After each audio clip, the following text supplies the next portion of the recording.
අසෙලා දැන් අපි අර එක එක්කෙනත් එක්ක පොඩි කතන්දර යනවා ජීවිතයක එක පැති ගැන. ඔයා එකඟුණාට ස්තුතියි. මොකක් හෝ පැති පරීක්ෂා කරලා බලන්න. අසෙලගෙන් අහන්න හොඳම පැත්තක් කියලා මට හිතුනේ අර කලා නිර්මාණ සහ නිර්මාණ වැඩ තුලින් අපි එක විදිහට පෝෂණය වෙනවා. පොඩි කාලේ නම් මගේ කාලේ දක්වා. ඔව්. ඒ නිර්මාණශීලීත්වය කියනවා.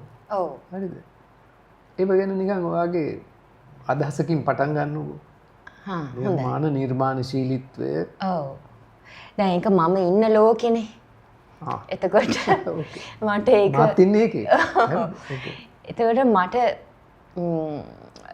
දැන් හැරිලා බැලුවාම මට හිතෙන දේ තමයි අර මම දැන් මගේ ජීවිතය දිහා හැරිලා බැලුවොත් ඒ නිර්මාණශීලීත්වය කියන එක ඒක ජීවිතෙන් එළිය කෑල්ලක් නෙමෙයි. ඒ කියන්නේ එළියේ ඉඳලා ඇතුළට අපි බලෙන් ගන්න කෑල්ලක් නෙමෙයි කියන එක. ඕකේ. ඒක අපිට පොඩි يعني මට මතක ඇති කාලේ ඉඳලා මට හිතෙනවා මගේ ඇඟ මගේ පැවැත්ම ඇතුලේ තිබුණ එකක් කියලා. ඕකේ. දැන් මං හැරිලා බලනකොට. ඕකේ. ඊට පස්සේ මම දැන් එක පොඩි අය පොඩි දරුවොත් එක්ක එහෙම ගනුදෙනු කරනකොට මට ඒක දැනෙලා තියෙනවා. එතකොට ඒ නිර්මාණශීලීත්වය කියලා ඒ මම ඇතුලෙන් එනවා කියන දකින දේ ඒකට මේ හැකියාව කියන එක සම්බන්ධ කරන්න බෑ. මම දකින විදිහට. එතකොට දැන් අපි මොකද හැකියාව කියන එකට අපි දෙනවනේ එක ලකුණු. එහෙම බෑ. නිර්මාණශීලීත්වය හැමෝටම තියෙනවා කියලා තමයි මම හිතන්නේ ඉපදෙනකොටම. එතකොට එහෙම බැලුවාම මම ඒක ගැන තව හිතන්න ගත්තාම මට හිතෙනවා ඒක මේ අපි මනුෂ්‍යත්වය කියන එකත් එක්ක ඊටාම තදින් බැඳිච්ච දෙයක්. එතකොට ඒක ස්වභාව ධර්ම. දැන් මනුෂ්‍යත්වය කියන්නේ ස්වභාව ධර්මයේ කැලලක්නේ. ඕකේ. එතකොට ඒක ස්වභාව ධර්මයෙන් එන එකක් කියලා. එතකොට ස්වභාව ධර්මයේ මනුෂ්‍යත්වයෙන් වෙන් කරන්න බෑ වගේම නිර්මාණශීලීත්වයත් බෑ වෙන් කරන්න බෑ. ඒක තියෙනවා. එතකොට දැන් ගත්තොත් අසේලයි මමයි දෙගොල්ලෝගෙම ඕක තියෙනවා. ඔව්. හරි. හැබැයි අපේ එක ප්‍රකාශ වෙන ප්‍රමාණය වෙනස් ඇතිනේ. ඔව්. සමහර ක්ෂේත්‍රවල ඔයාගේ නිර්මාණශීලීත්වය ප්‍රකාශ වෙන ඇති වැඩිපුර මට වඩා. ඔව්. හරි. තව කෙනෙකුගේ තවත් දෙයකට වඩා. තව කෙනෙකුගේ මේ හැම එකම ප්‍රකාශ වෙනවා අඩුයි. ඔව්. එතකොට ඒ අපි ලබා උපන් හැටි විතරක් නෙවෙයිද දැන් ඔයා කියන්නේ හැමෝටම තියෙනවා කියලා. ඔව්. ඒකට ඇයි මේ ප්‍රකාශ වීම වෙනස් එකේ? ඔව් වෙනස් වෙන්නේ අපි දැන් ඕක ලබා උපන් හැටි වුණාට අපි ලෝකෙට ආවට පස්සේ අපිට নানা ආකාර දේවල් වලින් අපිව වෙනස් වෙන කියන්නේ අපිට උගන්නලා වෙනස් වෙන විදිහක් තියෙනවානේ අර ඉංග්‍රීසියෙන් කියන්නේ නර්චර් කියලා ඒ කියන්නේ අපිව පෝෂණය වෙන විදිය පෝෂණය වෙන ආකාරය අනුව ඒක සමහරෙක්ගේ අඩු වෙනවා සමහරෙක්ගේ ඒ මට්ටමින් තියෙනවා සමහරෙක්ගේ වැඩි වෙනවා අපි එතනම හිටියොත් හරිද එතකොට හිතමු අර ළමයි එක්කත් අපි කතන්දර ගෙනියනවනේ මෙතන දෙමව්පියන්ට එතකොට මගේ දරුවගේ අර විභවය ඔප්නංවන්න ඔය මොන පෝෂණයන් කරොත් හොඳයිද ඔයා දන්න තරමට මේක තව වැඩිපුර ප්‍රකාශ වෙන්න මොකද්ද ඒක උදාහරණයක් අපි මුල ඉඳලාම ගමුකෝ බබා ඉපදිච්ච කාලේ ඉඳලා දැන් සමහර දෙමව්පියෝ ඉන්නවා ටිකක් හොයලා බලනවා බබෙක් දැන් සමහරෙක් හිතන්නේ එයාට කන්න කියන්නේ එයාට කිරි දෙන්නේ කොහොමද දැන් දොස්තරලාගෙන් අහලා අපි දැනගන්නේ එහෙමනේ කිරි දෙන විදිය වල දොස්තරලාගෙන් නෙවෙයි වහන්න ඕනේ හැබැයි ඉතින් අහුවා කියමුකෝ දැන් හුඟක් වෙලාවට වෙන්නේ එහෙමනේ අපි ගිහිල්ලා සෞඛ්‍ය ශාස්ත්‍රයේ කාගෙන් හරි ඒ ටික ඉගෙන ගන්නවා එයාට කිරි දෙන විදිහ එයාට එන්නත් දෙන විදිහ අර ඒ ටිකනේ නමුත් දැන් සමහර දෙමාපියෝ ඉන්නවා ටිකක් හොයලා බලනවා මෙයා චූටි බබාට දකින්න එයාට ඇස් දෙකට පේන පාට මොනවද? චූටිම කාලේ. ඉපදිච්ච ගමන් ඇස් වලට පේන පාටවල් මොනවද කියලා හොයන්න උත්සාහයක් දරන දෙමව්පියෝ ඉන්නවා. දැන් ඔයා මට අලුත් අදහසක් නෙවෙයි දෙන්නේ. හරි. ඇස් වලට පෙනෙන පාට දැන් මම දොස්තරනේ. හැබැයි මට දැන් ඔය කාරණේ දොස්තරලගෙන් අහලා බෑ කිව්වේ. හරි. ඔය කාරණේ මගේ ඔළුවට වැදිච්ච එකක් නෙවෙයි. දෙමුට පේන පාට මට පේන පාට වලට වෙනස්ද? ඔව්. ඔයා කියන්නේ එහෙමද? ඔව්. අම්මා. දැන් හොයාගෙන තියෙනවා ඒගොල්ලන්ට පේන පාට වෙනස් කියලා. ඒගොල්ලන්ට සමහර පාටවල් චූටි කාලේ වැඩියෙන් පේනවා සමහර ඒවා පේන්නේත් නැහැ කියලා. අලුත් මට. ඔව්. එතකොට සමහර දෙමව්පියෝ ඉන්නවා ඒ පාට දේවල් මේ මහලුකුවට වියදම් කරලා කඩෙන් අරගෙන නෙවෙයි ඒගොල්ලොම අතින් හදලා අර බබාව දාන කොට්ටේ හරි කොහේ හරි උඩ එල්ලනවා. අර පාටත් තෝරලා මුගේ හැට වදින්නේ මේවා වැඩි සංවේදී මේකට කියලා. මේකට තමයි සංවේදී කියලා ඒගොල්ලෝ එල්ලනවා. ඊට හොඳද සංවේදී නැති එක එල්ලලා ඒකටත් හුරු කරන එක පුහුණු කරගන්න වගේ නෑ. නෑ අරකින් එන අර ස්ටිමියුලේෂන් එක වැඩි කියලා හොයාගෙන තියෙන නිසා ඔය අම්මලා හොයාගෙන නෙවෙයි ඔයා හොයාගෙන. ඔව් පොදුවේ විද්‍යාත්මකවත් සමහරෙක් හොයාගෙන තියෙනවා සමහර ඔව් ඒවා අම්මලා සමහර අම්මලා ඒකට ප්‍රයත්නයක් දරනවා ඒක කියව ගන්න. එහෙනම් පාස්. ඒකයි සමහර අම්මලාට ඒ අවශ්‍යතාවය එච්චර නෑ. ඒගොල්ලෝ ඔය තියෙන කඩේ තියෙන මොකක් හරි අරන් එල්ලලා ඉතින් හැමෝම ආසයිනේ. හරි. ටිකක් පාට දේවල් ඒක අධ්‍යයනය කරන්නත් ඕන මාතෘකාවක්. අධ්‍යයනය කරන්න අවශ්‍යයි. ඔව්. අධ්‍යයනය කරන්න අවශ්‍යයි. මොකද අර කඩේ තියෙන පාට හරි. පාට වර්ගවලට සංවේදී වීමත් අපිට පෝෂණය කරන්න පුළුවන් ළමයාත් මේවට සූදානම් වයස් තියෙනවා. ඔව්. ඒ කාලෙදී ඒකෙන් පොවපන්. අන්න හරි. මේ කාලෙදී මේ පාටවල් වැඩි සංවේදී. ඒ කාලෙදී ඒක ගොඩනංවන. ඔව්. ඒක මම අහලා තියෙන එකක්. ඔව්. කියන්නේ දරුවෝ එක එක වයස්වල එක එක දේවල් වලට සූදානම්. මොලේ ඒව ගන්න තමයි දැන් මේ වෙලාවේ ඔව්. ලැහැස්ති වෙන්නේ. එතකොට ඒක දෙන්න කියලා. ඔව්. ඕකේ. එතකොට පාට ගැනත් එහෙමයි. ඔව් පාට ගැනත් එහෙමයි ඊට පස්සේ අපේ ඔව් මේ අදහසෙම හිටියොත් මල තාත්තලට තව මොනවද ඒ අර උපන්දා ඉඳන්ම පෝෂණය කරන්න කර හැක්කේ අපි කියමු අවුරුද්ද වයසේ කාලේ හරිද අවුරුද්ද දෙකේ තව මොනවද කරන්න පුළුවන් මේ නිර්මාණශීලීත්වය තව පොඩ්ඩක් වැඩි කරගන්න දරුවාගේ. ඔව් දැන් නිර්මාණශීලීත්වය කියන එක දැන් මම තව එකක් තමයි මට හිතෙනවා නිර්මාණශීලීත්වය වැඩි වෙන්නේ ළමයාගේ සෞඛ්‍යමත්කම. ඒ කියන්නේ තමයිගේ ඇතුලේ තියෙන සතුට ගැනත් හිතන්න එපයි. ඕකේ. හොඳයි. දැන් අපි අර පාට පෙන්නනවා වගේම එයා ඒවා කැළඹෙන ඒවා පෙන්නනවා වගේම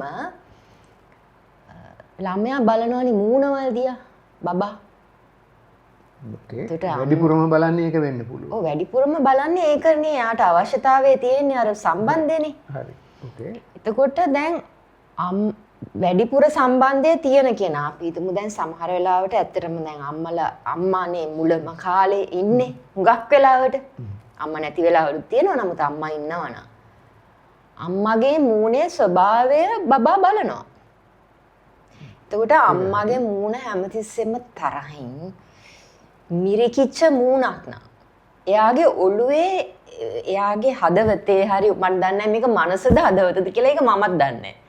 ඒක ලොකු හදවත කියමුකෝ. ඔව් හදවත කියමුකෝ. එයාගේ හදවතේ චිත්‍රයක් ඇඳෙනවා. නිකම්ම. ඇත්තටම චිත්‍රයක් ඒක. මේ අර පීඩිත මූණ. ඒ චිත්‍රේ මකන්න ටිකක් අමාරුයි ලොකු වුණාමත්. එතකොට මේ මම දැකලා තියෙනවා එහෙම චිත්‍ර ශිල්පියෝ මූර්ති ශිල්පියෝ එහෙම ඒගොල්ලෝ හැමදාම හඳින්නෙත් අර පීඩිත මූණවල් පීඩිත චිත්‍ර අනිත් අයට දැක්කහම නිකන් ජීවිතේ කලකිරෙන දේවල්. ඒතර මට හිතෙනවා ඒකේ සම්බන්ධයක් තියෙනවා කියලා. මට හිතන දේවල් මම මේ කියන්නේ මේවා මේ හරි, අපි කවුද අධ්‍යයනවල දන්නේ? නෙමෙයි. ඔව් අපි දන්නේ නැහැ ඉතින්. මේවට ඒ විදිහේ පරීක්ෂණ ඇති කරන්න බෑ තාම. ඔව්. හරි. මෙහෙම තමයි මේක කියලා නිශ්චිත නැහැනේ. ඔව්. හරි. ජීවිතේ රසෙත් ඕකනේ.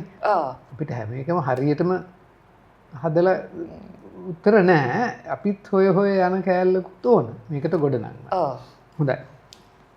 දැන් ඒ පොඩි වයසේ තව මොකක් හරි එකක් දෙකක් කියන අපිට ඒ ටික සාරාංශ කරලා ගන්න පුළුවන් කැටි කරලා ඔන්න වර්ධන කාලෙදී ළමයාගේ මේ නිර්මාණශීලීත්ව පැත්තත් අවදි කරන්න තව දේවල් කියලා ඔයා දැනට කියපු කාරණා දෙකට අමතරව. දෙකට අමතරව දැන් අපි කතා වුණේ පොඩි බබා ගැන. ඊට පස්සේ බබා අවුරුද්දක් විතර වෙනවා කියමුකෝ. ඒ වෙනකොට අර එයත් එක්ක ඉඳගෙන කරන ක්‍රියාකාරකම්. ක්‍රියාකාරකම් ඔය පොඩි පොඩි දේවල් අපි හිතමු දැන් අපි අර ලංකාවේ ඉස්සර ඔය ආච්චිලා මේ ගෙනියලා කාක්කෝ මටත් මතකයි මගේ ආච්චිත් එහෙම කළා. අර කාක්කෝ පේලියක් අර මට ඒක තාම මතකයි. ඒකයි මම කියන්නේ. මොකද අර ලයිට් මේ මොනවාද වයර් එකක් උඩ මේ ඉලෙක්ට්‍රිසිටි තියෙන ලයින්ස් රහන් කම්බි හරි මොනවා හරි ඒවා උඩ ඉතින් ඉන්නවනේ ඒගොල්ලෝ හවසට ඉඳගෙන. දැන් ඔන්න ඒක පේනවා දැන් මගේ ඔළුවේ ඒ චිත්‍රය මැවිලා තියෙනවා. දැන් ඒක මං හිතන්නේ අවුරුද්ද දෙක කාලෙ වෙන්න ඇති ආච්චි මට ඒක පෙන්වන්න ඇති. දැන් අන්න ඒ දේවල් අපි පෙන්නන දේවල් බබාට. හරි පොඩි දරුවට. ඊට පස්සේ ඉර බැස්සගෙන යනට අර බලන්න අර අහස.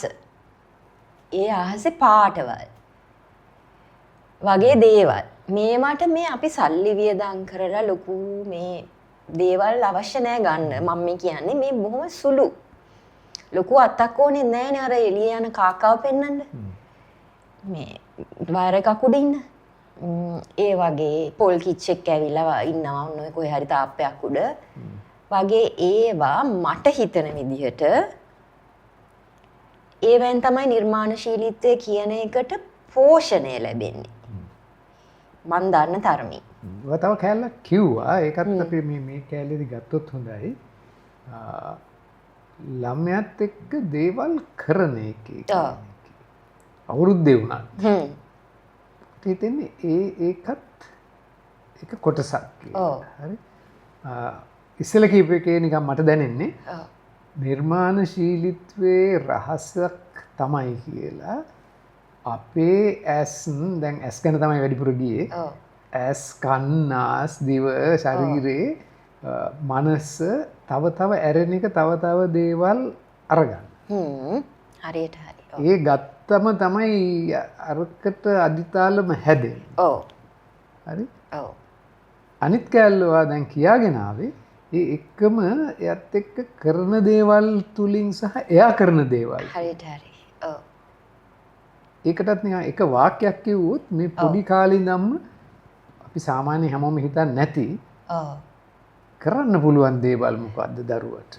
කරන්න පුළුවන් දේවල් දැන් බබෙක් අවුරුද්දක බබා අපි හිතමු එළියට දැම්මම ගිහිල්ලා මම දැකලා තියෙන දේ තමයි පළවෙනියෙන් කරන්නේ බිම ඉඳගෙන මිදුලේ හරි කොහේ හරි අර වැලි ටිකක් අරගෙන මෙහෙම කරලා අතින් අල්ලන. ඒතර සමහරලාට අම්මලා කෑගෙන අල්ලන්න එපා ඔය ජරාව ඔය විෂ බීජ අර එකෙන් එළියට ගන්න හැදලා.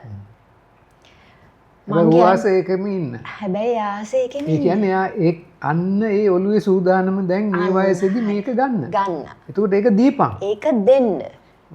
මොකද මේ ඇඟිලි තුඩු වලට අර දැන් මම මැටිත් එක්ක වැඩ කරන කෙනෙක් නිසා මම දන්නවා ඒක අනිවාර්යෙන්ම මට ඒක නම් අනිවාර්යෙන්ම කියත හැකි. මොන විද්‍යාත්මක පදනමක් නැතුව වුණත් අනිවාර්යෙන්ම කියත හැකි. මේ ඇඟිලි තුඩු වලට පස් වැලි මැටි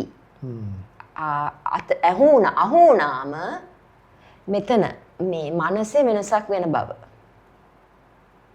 මොකද්ද මන් දන්නේ නැහැ වෙනවා මනස සංසුන් වෙන සතුටු වෙන හදවත සතුටක් එනවා මොකද්ද මන් දන්නේ නැහැ. එතකොට අපිට වඩා අර අලුත් දරුවට ඒක දන්නවා. එයා දන්නවා ඒක නිකන් අර සත්තු දන්නවා වගේ ඉවෙන් දන්නවා එයා ඒක. ඒක තමයි. එතකොට ඒක එක උදාහරණයක්. අපි ඒව තව ඩිංගක් දිගට ගමු. එතකොට අර ඇස් කන් නාස් මනස දිව අරවා මේවා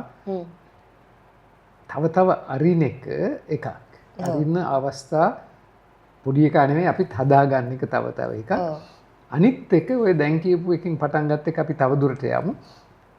කරන දේ සහ කරන දේ තුලින් තව අඩියෙන් අඩිය උඩට එන කෑල්ල ඒකත් අපි ගමු ඊළඟට.